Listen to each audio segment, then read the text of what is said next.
Hello, Steeler Nation, and welcome to the Pittsburgh Steelers Syndicate. I am your host, Britsburgh, Owen, speaking to you here in a very cold, very wintry UK, guys. And obviously, we are at a real crossroads in the Steelers season, aren't we? After that defeat to Baltimore on Sunday, Steelers sit 5-8 with 4 games remaining. Still a chance of getting a winning season if they win out their final 4 games. Against Carolina, against the Raiders, against the Ravens, and against the Browns. 4 games to go. Now, I think realistically, playoff chances pretty much died on Sunday with that defeat to the Ravens at Acrisure Stadium.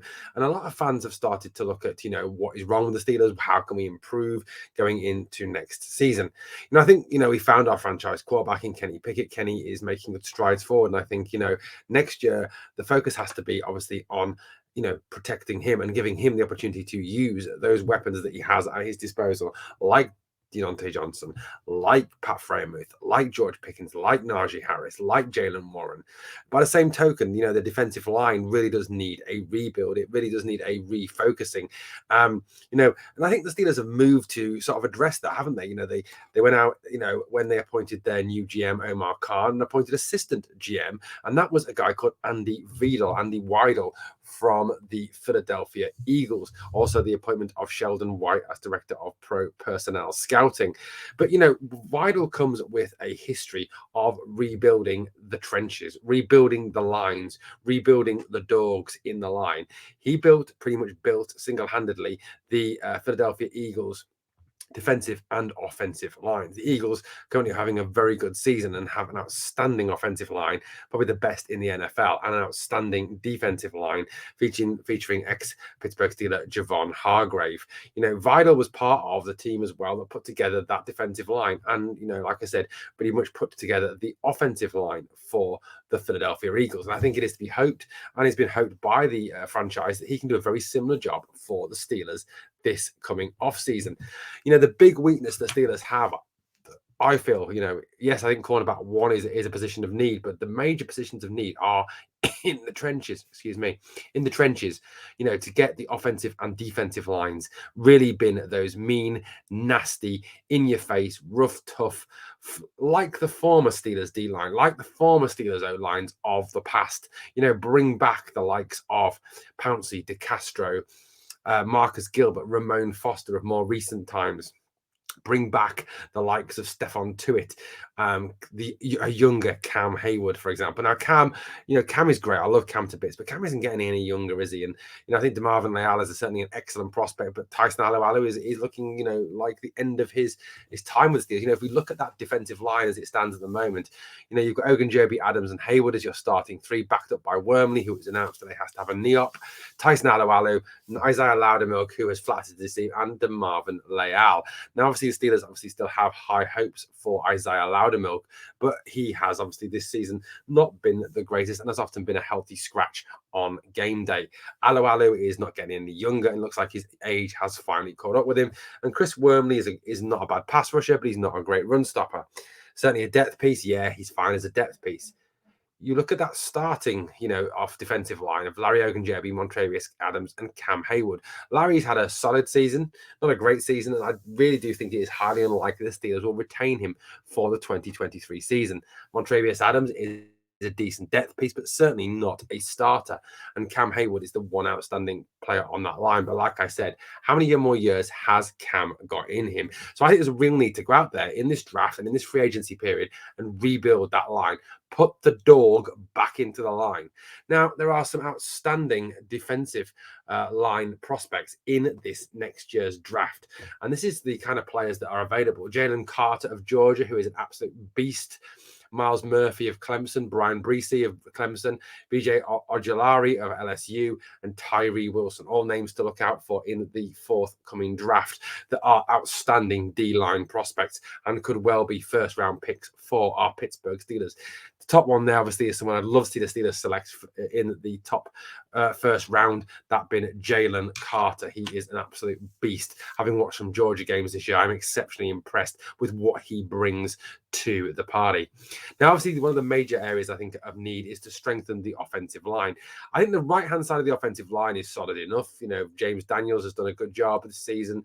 Chuks Okorafor has looked solid, if definitely not spectacular. And Mason Cole is certainly spectacular and is I think, workable centre for the next couple of years as we strengthen the side that needs to be strengthened, the side that protects Kenny's blind side, the left side. Both Dan Moore and Kevin Dotson have really struggled this year, and I think it's time to move on from Moore and Dotson. Neither of them are top-class prospects, and I think both of them could well be replaced. Now, if we look at the draft, there are some outstanding offensive line prospects in this draft. This draft is very, very deep on the offensive line. These are the top 5 prospects coming out of college this year. Peter Skoronsky from Northwestern, Paris Johnson, who is the biggest name by far from Ohio State, absolutely outstanding player. Broderick Jones from Georgia, another very fine player. Anton Harrison of Oklahoma, and Olu Fashanu of Penn State, Pennsylvania, obviously already here in Pennsylvania. Now, they are outstanding prospects. Now, it is my firm belief that if the Steelers are going to have a successful 2023, which they are capable of doing, they have the players there to do it. I think Kenny has made great steps forward this season and has done really, really well. And I think the Steelers will still be in playoff contention had Kenny played on Sunday. George Pickens is amazing. He's a fantastic wide receiver, and I think will go on to be one of the greatest in the NFL. Pat Freiermuth is too. TJ Watt, Alex Highsmith, Cam Sutton had a very good season. Minka Fitzpatrick, Terrell Edmonds, who I think will be retained, Demonte KZ, who I think will be retained, Miles Jack, who I think will be retained, have all had very good seasons. And I think supplementing those by really building the lines, building the foundations, will give the Steelers a great opportunity to succeed. It certainly, I think, has been very short-sighted over the last few years.